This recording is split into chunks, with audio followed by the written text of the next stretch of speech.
Getting ready for kindergarten, ready for the worst. If you are the kind of parent that plans ahead, then the first day of kindergarten will not take you by surprise.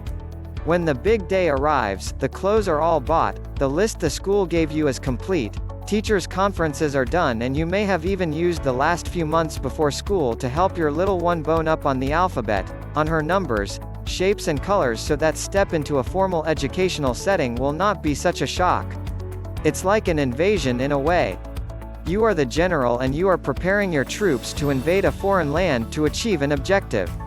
The difference is the foreign land is not necessarily hostile, it's a kindergarten room. And the teacher, administration and even other students there on that first day not only don't want you to fail, they want to be your team to help your little one do great. The other difference is your invasion force is not a seasoned team of soldiers, it is that sweet little 5-year-old boy or girl with a slightly terrified look in his or her eye. But like any good general, you do have to be prepared for the unthinkable. You may make a lot of good speeches about how failure is not an option. But any parent who does not think about what can go wrong and how you will prepare for it and respond is setting themselves up for a catastrophe in the event something doesn't go perfectly. But if you are ready for the worst, then your child can still have a great first day at school and get around the problem that otherwise might have ended badly.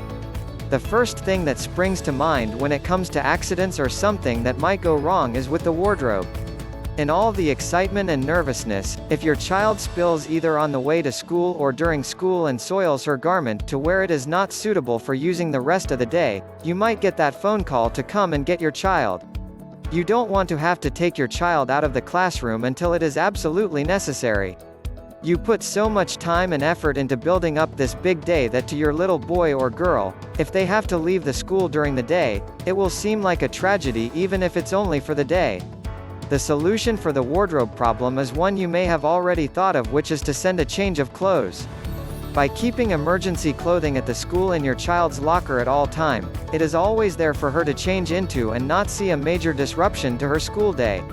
Another crisis that can come up at the last minute is the sudden emotional meltdown of your child.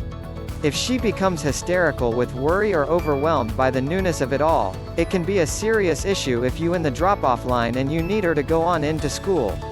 This is not at all unlikely even if you feel your child is not the kind of kid who melts down that easy. The build-up to the day and all the new cloths and the excitement can suddenly change course and create an emotional train wreck as your child looks out of the car door at the school door she must go through to start her new life. But by having a plan, you can even deal with this. Often such meltdowns are temporary. You can pull out of the drop-off line and park the car and comfort the child.